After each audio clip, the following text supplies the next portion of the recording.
this video, we will demonstrate our preferred ACL graft preparation technique when using an all soft tissue quadriceps tendon allograft.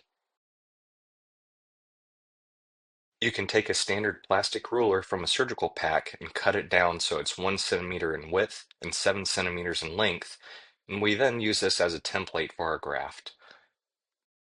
You can see there's plenty of tissue to choose from, but it does thin out and taper proximally, so we'll just cut that off.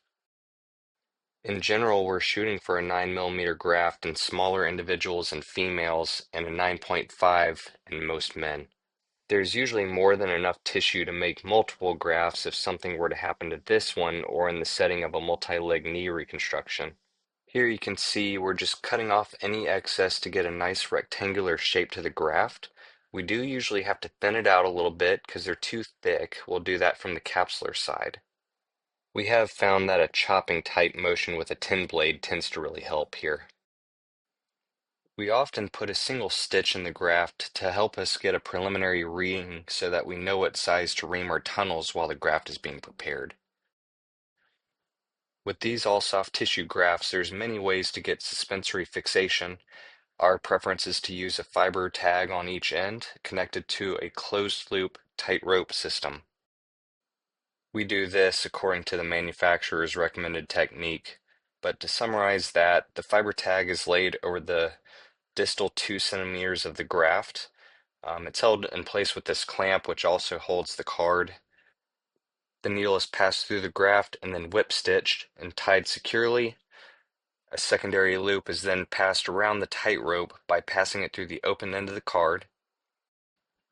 This is then passed back through the fiber tag, ensuring that you don't puncture that white tightrope.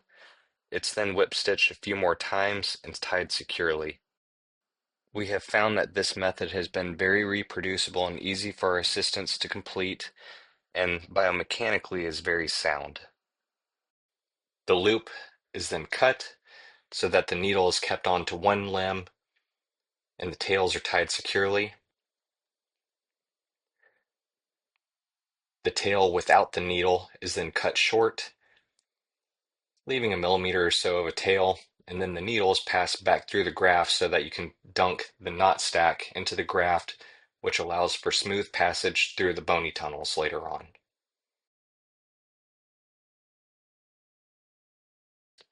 The final construct is shown. An arthroscopic grasper is used to pass the graft in a retrograde fashion starting from the femoral side so that it can be shaped for easy passage later on. This will then be kept on the back table at about 20 pounds of tension while awaiting implantation. In this video, we demonstrate an ACL reconstruction with quadriceps tendon allograft with bone plug. Notice the quadriceps tendon is quite a thick tendon, and we have the bone plug attached on the patella. We then size down the bone block for a length of approximately 25 to 30 millimeters and a diameter of 9 to 10 millimeters. For preparation, we place a drill bit through the bone block, and you can place ethibond or fiber wire sutures through this. On the soft tissue side, we can use suspensory fixation of choice to prep the graft. We next go to the knee and go to the femoral footprint, and we flip cut a socket of approximately 25 millimeters.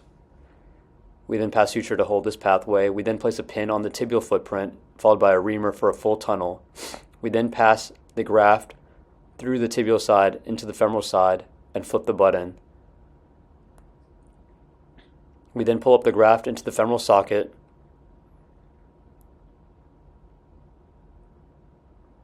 followed by fixation on the tibial side with a screw.